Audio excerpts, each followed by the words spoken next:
Mass psychology of the markets. The general human tendency is that we huddle under stress.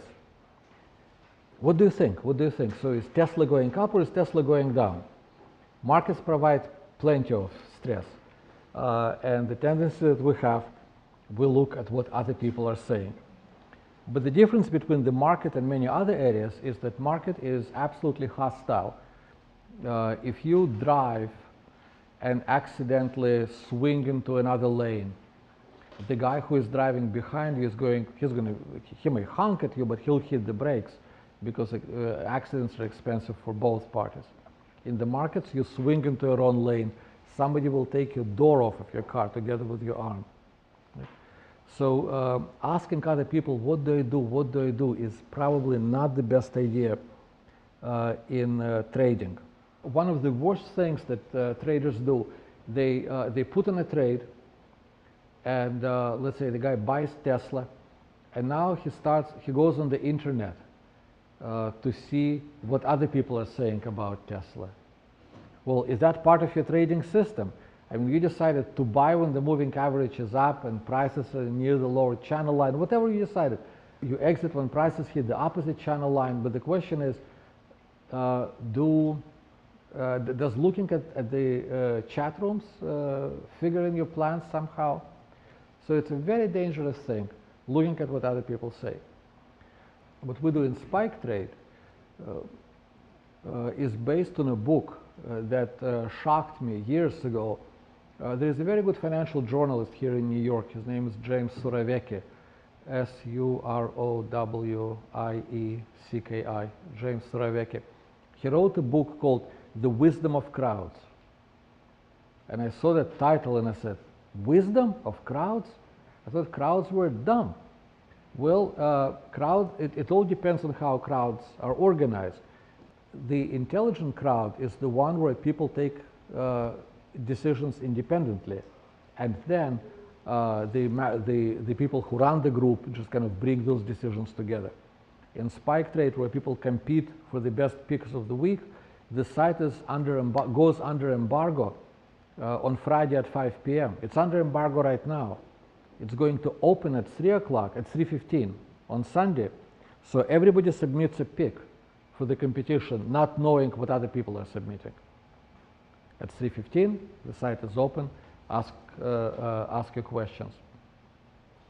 Some years ago, I became friendly with this fellow, Joe Granville. He was a fascinating guy. He really put volume on the map, and we'll be talking about volume later today. But he used to move the markets. He would speak, and the Dow Jones would jump 40 points, which was a huge number in those days. In any case, Pat and I went to visit him in Kansas City a couple of years ago. He was 90 and was complaining that the management wouldn't give him a 15-year lease on his apartment. He got only a 5-year lease.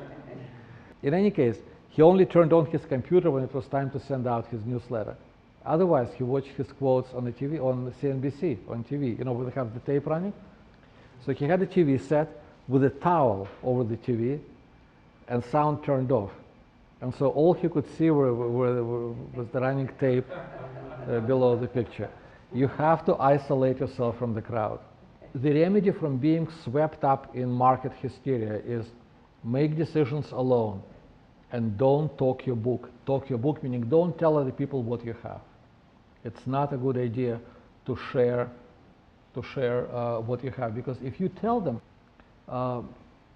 I think Tesla is going up, and I bought at $215 and it's now $225, and and then Tesla goes down to $214 and $205, and your friends start calling and saying, hey, what about the Tesla thing? Oh, it's a pullback, it's a buying opportunity.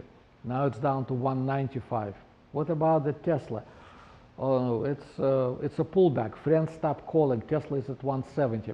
And you realize it was never a buy. It was a sell from the beginning. Why didn't you see that? Well, because you told all your friends it was a buy. Now you're protecting your thing. So don't talk your book. It's perfectly fine to have friends and to discuss your trades with friends after you close them. I often get emails from people saying, oh, I'm interested in such and such. What do you think of it? This friend of mine writes to me and says there is this company that he thinks is the greatest buy ever. It's e-cigarettes, e-cig is the company.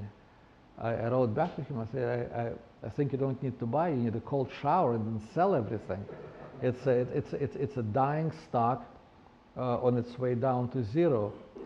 I think he wrote to me, he thought Tuesday was the turnaround day. Well, Tuesday was here. It doesn't seem to have turned around too much there. But in any case, peaks come in, and I will pay attention to those peaks, and I'll respond. And sometimes, when I'm trading something that I really like, I will send it to a couple of friends with whom I share peaks. But it's fine to do that. But you make your own decisions. If a peak comes your way, you work it up in your own trade system. But once you have the trade, there is no more talking. We're starting to move towards technical analysis. And the question really is, what is technical analysis? What are these charts? Well, the reality behind these charts is that there are people. Behind every single dot on the screen, there are actions of two individuals. There is a guy who bought and a guy or a gal who sold. Right? There are two people behind every trade. And you can, oh, what about algorithmic trading? Well, those algorithms are programmed by someone, aren't they?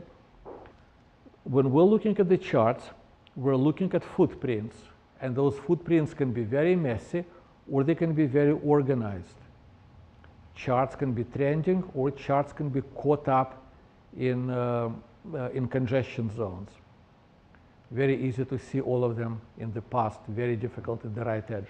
Is it a congestion or a trend at the right edge? That's the question we'll have to tackle later today. But prices are the footprints of bulls and bears. So when we analyze charts, we analyze mass behavior. This is the formula, really. This is the formula on which I think technical analysis stands. Each price reflects a momentary consensus of bulls and bears. Since we're talking about Tesla, let's take a look at the Tesla chart, TSLA.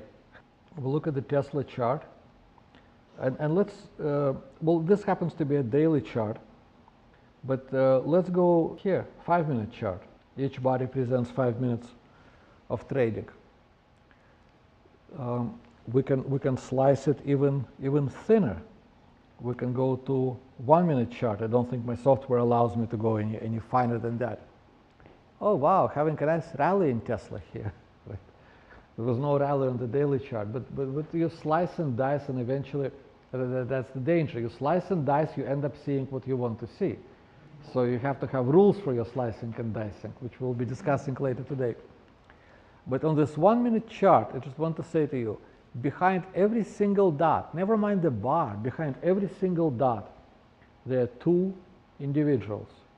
There is a buyer and there is a seller. Right? And the last price on Tesla was $223.70, $223.70. So if somebody thought it was worth more, they would have stepped in and bought it. And it would have been 71. Or if somebody thought this was overpriced at that moment, they would have sold it short or sold it, and price would have been a penny cheaper. So each price is established in balance, in this balancing act between buyers and sellers and undecided traders. If you're in a mood to buy or to sell short Tesla, and I would belong more to the second group, I think, then, and you have money in your account, then you're a participant in Tesla, even though your trade isn't there. The people who are buying and selling it know that they better move fast, because if they don't move fast enough, you're going to jump in and take away their bargain. And so every single dot on your screen represents actions of two individuals surrounded by the market crowd. And so each dot is a reflection of the consensus of the entire market. So as we come back to our PowerPoint, each tick represents market consensus for the entire crowd at that time. And when you're buying or selling, you're actually being very courageous, because the entire market crowd said, this is worth so much. And you're saying either, nah, I think it's worth less, or you're saying, oh, that's cheap, let me buy more. So you're arguing with the entire market crowd.